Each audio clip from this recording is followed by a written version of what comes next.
Are you overwhelmed by the challenge of personalizing communication for thousands of students?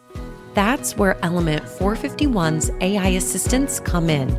From nudging prospective students to guiding those already on their journey, AI assistants don't just automate, they write, build, and optimize every step of your digital campaigns. Discover how at element451.com/AI team. Hit it! That's what I'm talking about. Wait! Okay, now, from the beginning. Hit it, boys.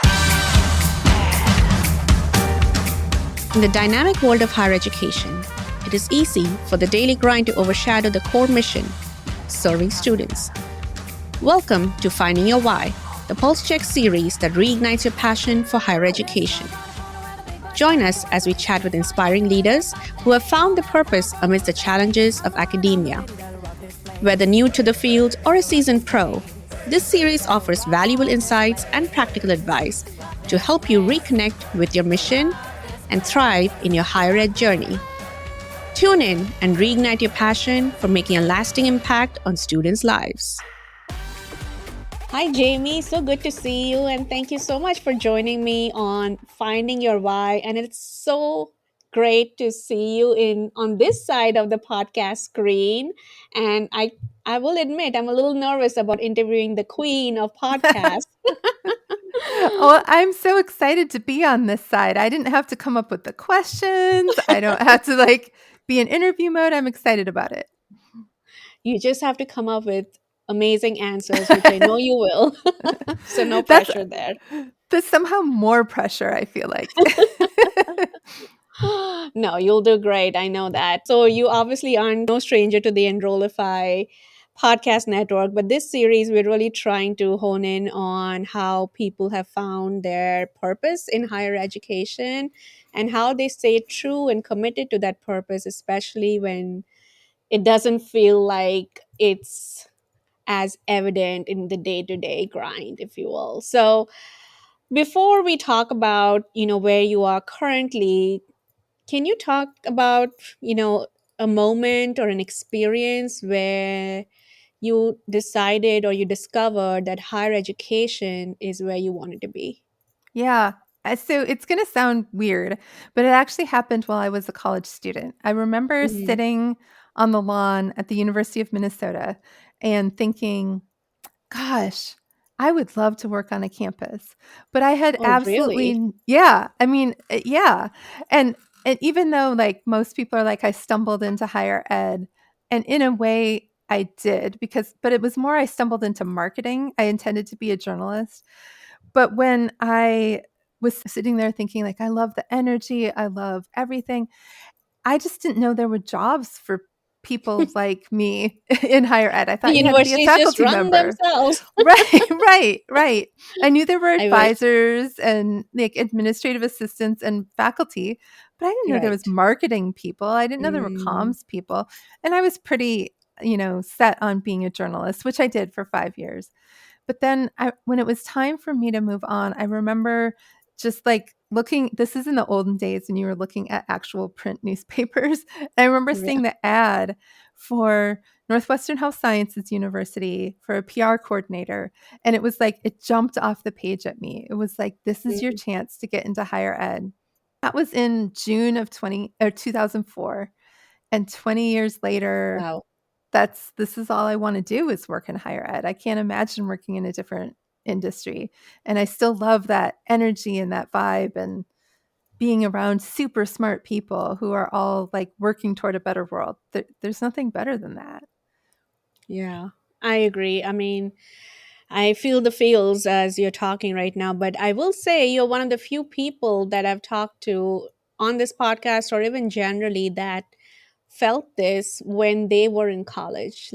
I know you didn't know there was a career path there, but felt this could be a cool place to work or this would be a nice place to work. So, um I wonder how marketing even looked back then though. Right? I think yeah, I mean, I think maybe partly why we didn't, even myself included, didn't know that was an option is because I think it was a very traditional way of, uh, it was more communications and PR perhaps, and less so marketing. I think marketing has matured a lot since we were in college. I think you and I were are around the same age, so I guess I can say that. Yeah, so the second university I worked for Northwestern for 3 years, and then I went to UW Oshkosh, and the chancellor there was moving them from a university relations model to an integrated marketing communications office. That was our department name. Mm, And he was one of the first presidents or chancellors in the country that were seeing a need for marketing beyond just like hmm. that traditional university relations press office telling stories kind of thing. I'm still in touch with him. I talked to him on the phone a couple months Wow. ago, and I'm just like, you were like so far ahead of your time. But I remember thinking like this has to spread across higher education. And it's been really Hmm. cool to see that higher ed's embracing marketing. But again, I didn't even know marketing was a career, to be honest with you, Yeah. when I was in college. I didn't know what it was. Um, Yeah. and so I'm so grateful that on my 5th day at UW Oshkosh, the person who was doing marketing left and they asked me to step in on an interim basis because I'd been doing PR and media relations and they never filled that position in the 3 years I was there. I just continued to do it. And it was like, oh, this is mixes data and creativity and Hmm. everything. And I'm so grateful to that person who I shall not name for quitting because it opened up so much potential for me for a different direction to where I wanted to work in higher ed. Yeah. Yeah, I think that was really something I gravitated toward too when it really became more integrated and more scientific and such. Well, you've had an illustrious career since then. You've only grown, and if you've only grown in your career and your positions and your leadership roles, most recently being at ODU, leading their marketing communications operation. Currently, though, you don't work on a campus. Tell us a little bit about where you are and what you do. Yeah. So this past winter, I had been spending quite a lot of time thinking about launching my own agency. And I was part of the Academy for Innovative Higher Education Leadership. And through those experiences, I just kept thinking like higher ed needs something bigger. It Mm, needs somebody who can come in and help CMOs be more successful in order for higher ed to thrive. And I'm not mhm, talking about like, I get it. I've been a CMO. I was a higher ed CMO for 9 years. I understand all the pressures. I know how much of your time is spent in crisis and issues management and reputation. And mhm, I know how much of your time is in meetings and in HR issues and all of that. And I know everybody just does not have the time and bandwidth to do everything. And so I thought, what if I started an agency that was focused on solving the problems that higher ed CMOs are having? Whatever mhm, your problem is on your particular campus, how can I do truly bespoke and tailored consulting to help you solve that problem while you're focused on a different priority? And so I I quit my job in February. He asked me to stay till the end of June so he could get my replacement hired. And I made the big announcement in May and have just mhm. been so busy ever since in Oh, such good that's ways. wonderful. Such good ways. Yeah, for me, higher education is successful and can continue to be successful is not just because of people who work at institutions, who, by the way, I have a bias toward because they do so much for their own work anyway, but then they also support and volunteer and go to events and activities and watch the games and such and such. But I don't want to diminish also the role that our partners play in helping us navigate these challenging times. So, partners such as yourself, right? Whether solution providers, thought leaders, people who have the tools and toolkits to help us be more agile. And so, with that sort of mindset, I know you founded your company, your agency called Solve Higher Educating, and the tagline is Save Higher Ed.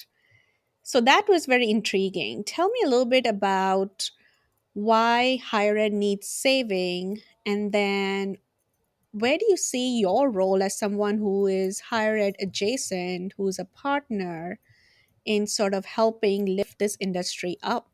I'm deeply concerned about the decline in the perception of value of higher education. And I think we all should be really concerned about that. And I'm also really concerned about the other modalities of learning that students are gravitating towards. And I'm concerned about higher ed is doing what higher ed does, which is moving very slowly. Their universities are very Mhm. big ships that turn really, really slowly. And I'm really worried about higher ed's ability to keep up with the changes in what students want, particularly post pandemic. And so when I think about why higher ed needs saving, I think higher ed is essential to our democracy. I think it's essential Mhm. for our economy and for our society to survive and thrive.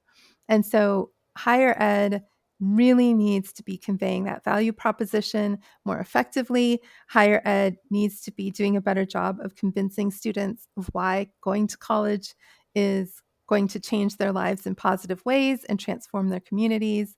And so when I think about the work that I will be doing higher ed adjacent, in addition to working with CMOs and other campus leaders on projects to help them be more successful and to help their institutions thrive, I also am trying to build a coalition of higher ed leaders that are interested in a national campaign around the value of higher education and trying Oh, to wow. figure out how we can convey what we do and why it is of value. It's not for every student. We all know that, right? But it is Mhm. for a lot of students, and it is a life-changing, transformative experience that you can't get through Coursera or, LinkedIn Learning or whatever.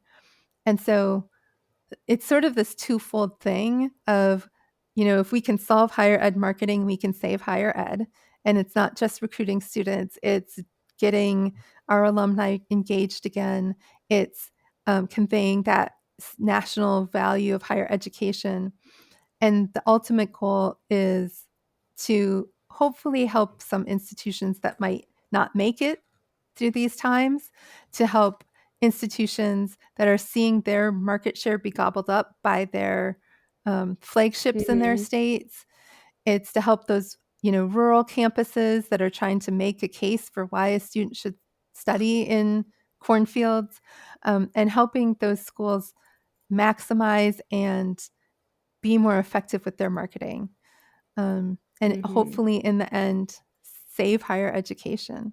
And I don't want to say save it Yeah. as we know it, because I think as we know it needs to change. That's Mhm. outside of my like scope and skill. That's for academicians, I think, to try to solve. What I am good at, what I know, is marketing, and so that's where I feel like I can contribute. That is very noble and really rings true because of all the shifting demographics and things like that that we really have to band together as an industry. Seeing from the quote unquote outside, if you will, you made a recent shift from being very campus based and having decades on campus to being an independent consultant. Are you able to kind of see that purpose play out? How do you stay connected? Yeah. So the day after I resigned, I applied to teach in the program where I got my master's degree, and was accepted. And actually today is my first like official day teaching in that program, because I Oh, wanted to cool. stay Congrats. connected. Thank you. I'm so excited. Like one discussion board comment or post has been made so far. Um, but but I wanted to stay connected to students. I also wanted to have the faculty experience. The last time I taught was back in like 2012, and I wanted to have like an insight into what it's like to be a faculty member in this post-pandemic world and in this post-generative AI world. What are the challenges that faculty are seeing and facing? And then I Mm, didn't want to give up mentoring young people or early career people or fill in the blank. Like I still do that, right? Like I'm never going to stop doing that with people who are in our profession, but through teaching, I can do that on like a different level. I don't know the best way to say this, but they're kind of like a captive audience. They want to learn. They're in this program because they want to be great higher ed marketers. And so I'm super excited about it. That is very exciting. I mean, I've contemplated teaching. In fact, I've done that early in my career when I was a TA, but I have been itching to kind of be like, okay, maybe I should do this. And then I have a little bit of imposter syndrome. It's like, I don't know if I have anything worth teaching that they already wouldn't know or read about online. I don't know. We can go off on a tangent there, but we won't. Um, you know, just that gratification piece. I had a guest earlier on the series, Ken Barnes, who talked about some of our roles, especially in enrollment, advancement, IT, marketing, etc., that aren't extremely student facing. We have to be comfortable with delayed gratification of what we do. And it sounds like, with the teaching that you have started to do, I think it keeps you connected to the students, but it also gives you that more instant gratification that maybe other areas get to enjoy. Yeah, I feel like it. I mean, I get to see those like light bulb moments. I get to see students um, connect with material, learn something that they can apply in their jobs. Because this is a graduate program, and the class I'm teaching is higher ed marketing. I get to Hmm. see like this, just the enthusiasm for the material, and I'm excited about reading people's papers because I know I'm going to learn as much from their papers as they're Hmm. learning from writing them. Maybe I have rosy colored glasses, but I I think it's going to be a great way to stay connected to the mission of what we do in higher ed. And I wish I would have had more time to teach when I was a CMO, but I was just, you're a CMO. Like the job is nonstop. Yeah, I can't even imagine adding that to my plate. No, no, because this is going to be a lot of work.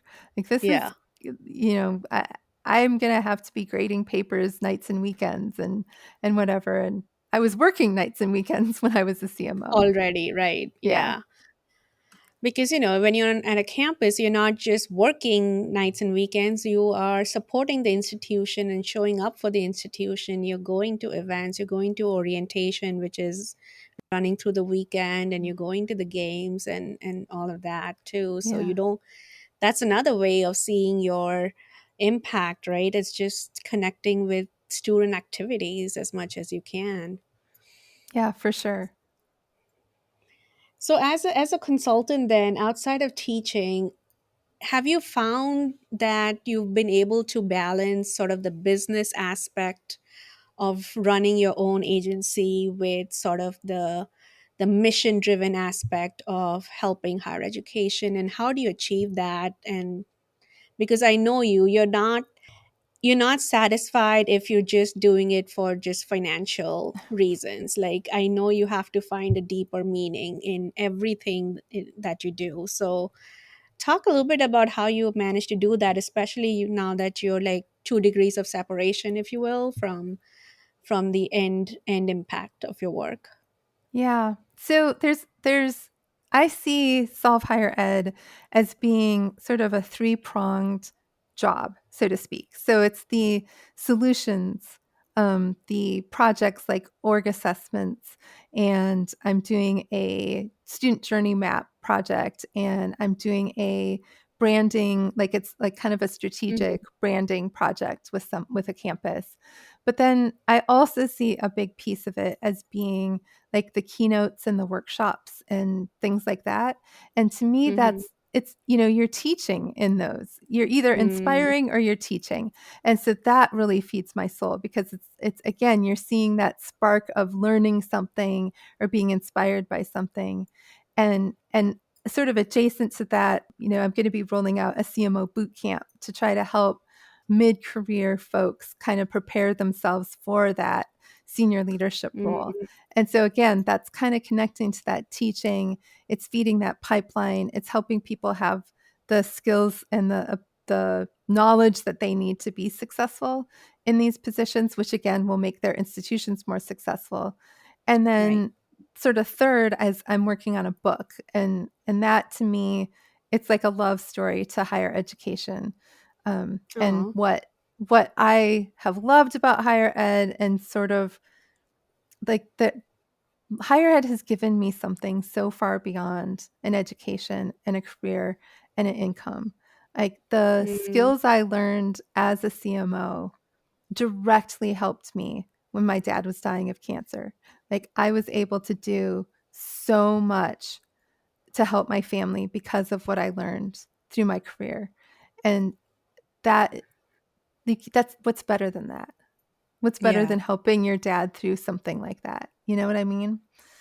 Well, thank you for sharing that. And I didn't know about the book, and that is also very exciting. I can't wait to learn more about that. I'm sure we'll hear of it as things progress. So, it's something that I wanted to do in this podcast series, going back to the idea of solve higher ed marketing, save higher ed, which is just, I know your name of the company is Solve Higher Ed Marketing, but the saving higher ed is really where I'm coming from a little bit too, because I have seen a little bit of brain drain, and I think there's data there. And, Simpson Scarborough does some research around this, and other firms as well. And, it doesn't have to be campus based, it doesn't have to be, coming to work and sitting at your desk every day. It can be remote, it can be higher ed adjacent, it can be in tech, it can be in marketing. There's just so many ways to still be in and for higher ed without leaving it. And so, what would be your advice to professionals in the field who kind of feel the weight of the industry, because it's not an easy time and it's not going to get easier, unfortunately. At least that's what I think. What would your advice be for them who are trying to balance, their own sort of need to do what it is they need to do for themselves, but also staying connected in whatever shape or form, either on campus or like you, who's helping and making a broader impact, if you will. What can they do, or what should they be thinking about when they decide whether or not to stay in higher ed? That's I would be the last person to say that if you are burned out and truly, truly in need of some sort of change in your life, like that is, you need to take care of yourself. Like your health is your most important thing. So if we set mm-hmm. aside health concerns, right? If we say that you're struggling with like the challenges of the job and wondering, do I want to change industries?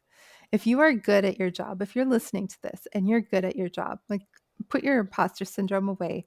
Really like think, am I good at this? Your Mm-hmm. campuses need you. Higher ed needs you.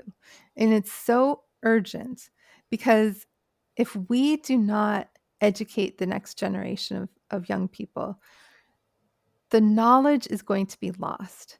If we don't provide a place for people to do their second act, people who maybe didn't finish college or never had a chance to go to college, but they're going to go back. If we Mm-hmm. don't provide an opportunity for people to have a second act, that is a life that's not lived to its potential, right? And so I think that the work that we do, if you think about it in that sense of helping our institutions thrive, is what allows a person to achieve their potential. Every single student that comes through our doors is being transformed. Their lives are being transformed. Their communities are being transformed. Their kids' lives are being transformed. Mm-hmm. That if you think about it like that, I feel like it's a little bit easier to stay focused on the mission. And I also really strongly would urge people to consider teaching. If you're starting to lose your why, either teaching or mentoring, having Mm-hmm. that real, like you said, not the delayed gratification where you wait until commencement to say, yay, look at the great lives these students are walking into. But if you Mm-hmm. need that daily, that like more immediate sense of impact, consider teaching, consider mentoring, Student that kind of workers is thing. something I advise my Mm. team to really surround themselves with, and not just to help take the work off of their plates, but that's really gives them that feedback loop. It gives them that connection to students all the time. But Yeah. yeah. That's a great way. Student workers and interns. I mean, I have student workers I'm still in touch with that I've worked with 16 years ago, 20 years ago. Um, and I get to see their lives and their families and see how their education shaped and changed them. And my God, what a privilege, right? Like, it's just sometimes you just need to be reminded why we do what we do. And teaching can do that. Yeah, and teaching and mentoring, I mean, all such great points. And in my former life, before my life got consumed with just just all the things that I don't have enough hours in the day for, I did, start a volunteer organizations just to coach international students on finding a job, because their route to finding employment is so different from everybody else's. And I just saw this gap, and I had been through that myself.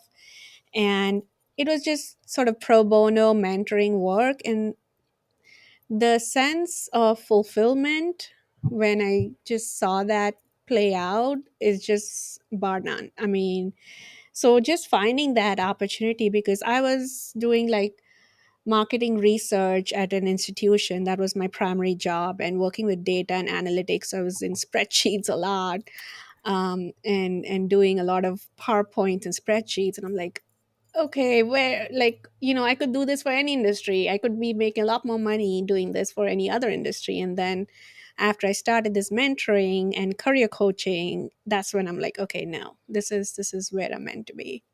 Yeah. I can't imagine doing this for widgets or, there was a former colleague of mine who came from outside higher ed and then left higher ed after 3 years.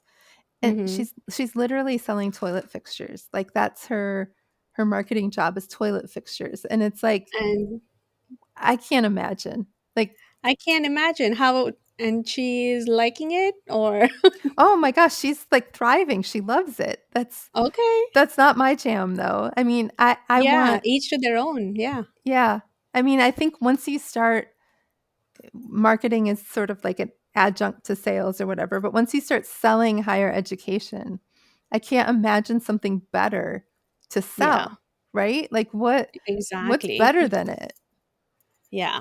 I mean, it's such a great product. I mean, we don't have to make up anything to sell it. It's just there. You just have to package it. Yeah. Well, this was a great, fascinating conversation. It's such pleasure always to talk to you, either formally or informally. And I'm so glad that you are in higher ed, even though you're not quote unquote at a campus, but you're still making a profound impact. And I can't wait to see what you do next. Thank you. And I still have a .edu email address. I as a faculty member, Exactly, so your adjunct faculty. exactly. Can't lose that. And Mhm. yeah, use your faculty discount wherever you need to, Right. right? Right. Okay, thanks so much for your time, Jamie. Thank you so much. It was a pleasure.